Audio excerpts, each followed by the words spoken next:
good morning, everyone. I want to ask a few questions about the situation of Baltasar Engonga, and I would like to relate such subject with our chairman of the EFCC, Mr. Olukoyede.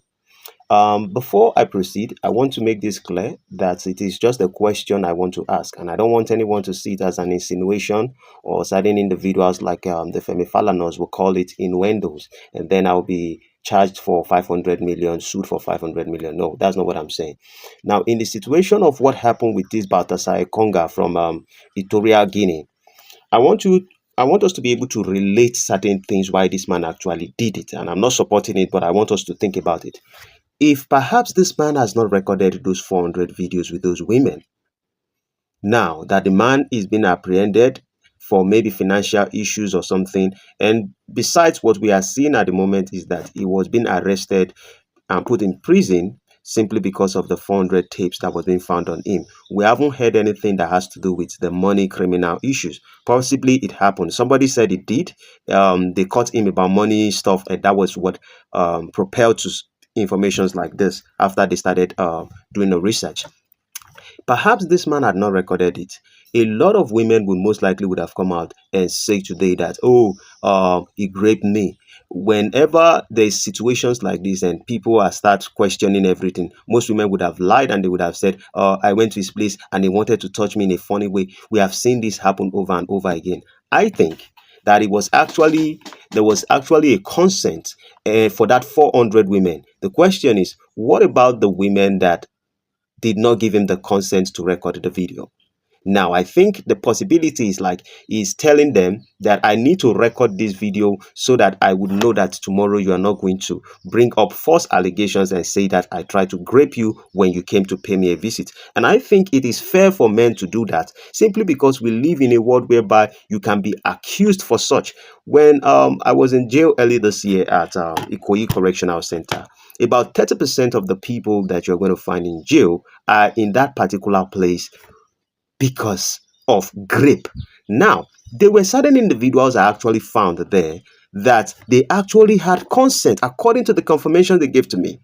They said the lady gave them consent to do it, but later she changed the narrative. The same thing is possible. And right now, there might be a possibility that this man will be granted bail because nobody is accusing him of that graping idea. But perhaps he had not recorded it. Most ladies would have denied and lied. So the 400 are the ones that gave him the consent. What about the ones that did not give him consent? But I want to say this. There is something that has to do with him with the financial issue. And I want to say, if ANIF is this way, can we ask ourselves EFCC? Simply because the ANIF tends to be a smaller side of the African. And Nigeria, we tend to be the African giant of Africa. And so let us ask EFCC certain things. Perhaps something like this happened in big institutions of the law enforcement who goes after maybe financial crimes and the rest of it, which I think ANIF also represents. I want to ask you questions to the Olukoyede, if perhaps he can give a clarification to this. And I don't want anybody to see this like, oh, is this guy trying to do the things like very dark man? No. First of all, my question is like, in your line of work, sir, do you believe there are situations where bending the rules is necessary?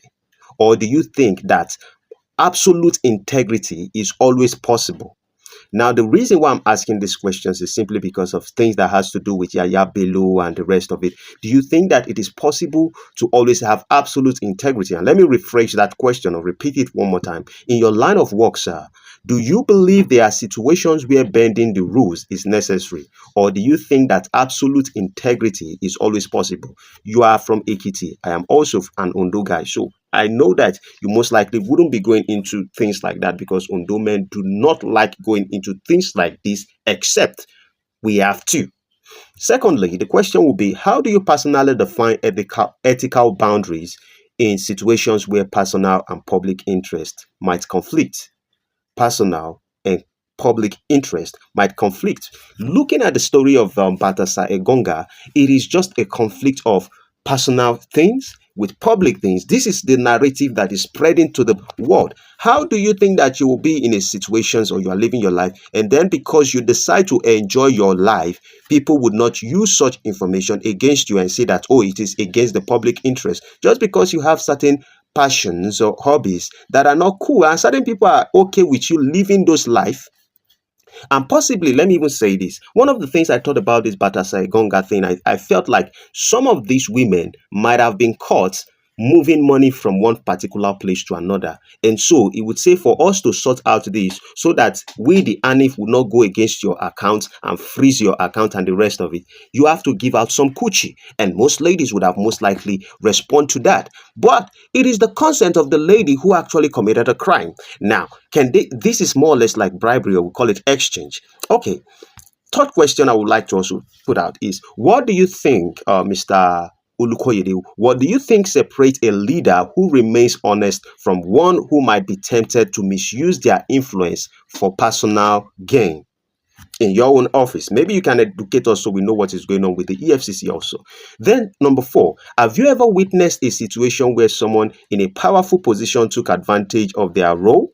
And how did that impact your view on accountability? Fifth, do you believe everyone in your position has the courage to reject offers that could bring them personal benefits at the expense of public trust? Because this is what we see from Baltasar Engonga. And I'm just asking a question. I'm not insinuating anything. I want to also understand, how do you respond to people who say that high-ranking officials in institutions like yours, the EFCC, have unspoken privileges that allow them bypass certain rules or certain individuals in other institutions who might be caught, and rather than them to be placed on public or for persecution to have justice, they would have certain privileges, just like somebody like Yaya Bello, and such as somebody like Bob Risky. I don't know, did Bob Risky actually have any privilege? Now, let us retrace it back to the step. We know that Bob Risky is out of the country. The question I wanted to ask is, this Bob Risky thing, it was being apprehended that he laid false allegation on the EFCC. And then the EFCC brought Shim to the custody of the EFCC and they asked him. And Shim says that Very Darkman was the one who put out the record, and that was not Shim voice inside the record. And so I was expecting also that they would have invited Very Darkman and say that, how did you get this record? Let us still be here and let us do thorough investigation. But she was being released. Under what condition was she released under? Okay, let's proceed. Number seven, what would you say to someone who believes that people in powerful roles are not held to the same standards of accountability as others? Because if someone like Yaya Bello, for example, which is few of the people that we might know in the public eyes that have all these privileges and they are not doing their we are not getting justice on this certain individuals.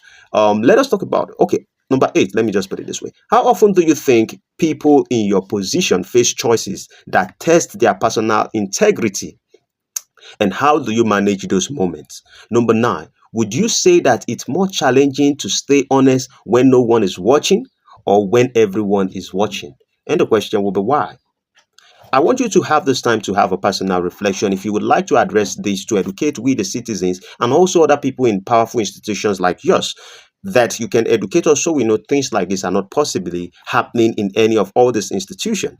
And in the last one, I will ask you, in your view, what's the greatest threat to integrity within powerful institutions? The external pressures or the internal temptations? Because, sir, you wouldn't tell us that you are not having things that questions your integrity. You know, like a situation where Very Darkman pointed out the other time when he said that, oh, this man said that if he is not going to catch Yaya Bello or certain people, he's going to step down. And this person did not step down. Does that not question someone's integrity? And I'm asking that, in your view, what is the greatest threat to integrity within powerful institutions? The external pressures or the internal temptations? And what has been your own internal temptations? I know you wouldn't say it, but if you perhaps you want to reflect on it. And I just think that Baltasar Engonga, if not for the financial crimes that he make, if it is for him sleeping with all those 400 women, I think he should be set free. I think that man needs to be set free, because there are ladies who will go online and tell people that, oh, they slept with 1,000 men. Oh, they slept with 500 men in a day. Oh, they slept with 3,000 men. Some will say they have 30 body counts, 1,000 body count, 5,000 body counts. Who is questioning them? So just because he decides to use, is just a man who is sexy, who has certain positions, and is using that to enjoy his life. Should that such person go to prison? Why there is consent for him to do that? Perhaps just imagine that this man did not have this record. There's a lot of ladies, 5, 10, 15, 20 of them would have come out and said, oh, this is what he did. He raped me, he raped me. A lot of women would have said that to their husband. And by now you would not know, you would think your wife is honest with you. And with that being said, sir, have you done all those reflections? Do you think you can educate us? Do you think you can speak on the subject? And do you think your integrity is also intact? And the question also, Yaya Bello Bobrisky, why was he released without Very Dark Man being in the position to explain that record also? Do you think these things does not question integrity? Or why do you think Nigerians do not deserve answer? Because everything that has to do with Baltasar Engonga has to do with his integrity, ethics, and morals. And if someone is also doing things that we might be asking questions and we may not have answers to those things, please, sir, can you say that this thing does not question your integrity? Or if it does question your integrity, why are you not speaking about it? Or do you think that you are more righteous than this Baltasar Engonga? I think you are. I believe you should. I believe you are.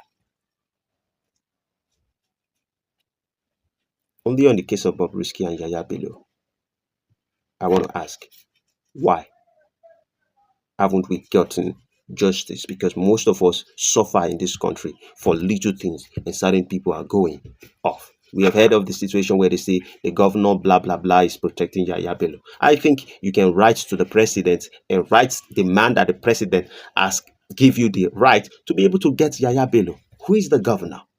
You will get it. Then Bobrisky, will you extradite him back? Let's get to the roots, because we did not hear anything. So everything Bobrisky went through was just because he alleged. And the person who has the tape was not called in, invited to explain it. Well, I think there's a lot of questioning here, and I think if there's more reflection, I would like to be educated and informed. I hope there's no insinuation and innuendo on this particular comment, because I didn't say anything about you carrying 400 women. I didn't say about you stealing any money. And then I wanted to ask a question also, that perhaps who are the people who also have the right to investigate a boss like you in the position of EFCC? Because in ANIF, according to what we heard that part of the team felt like the boss was doing something wrong. Who are the team in the EFCC that could question the boss? We would want to also understand how this EFCC things plays out, so we can, understand a few things about our institution and know that we are on the right path. With that being said, if you haven't subscribed to the channel, like and share. Hope to see you in the next one. Adios, amigos. Bye-bye for now. When you are revolutionary and you talk the truth, people will come and slap you down. Then you talk the truth again, they lock you in jail. They never hear anything at all. Then go hear pansa pansa. When you are revolutionary and you talk the truth, people will come and slap you down. Then you talk the truth again, they lock you in jail. They never hear anything at all. Then go hear pansa pansa.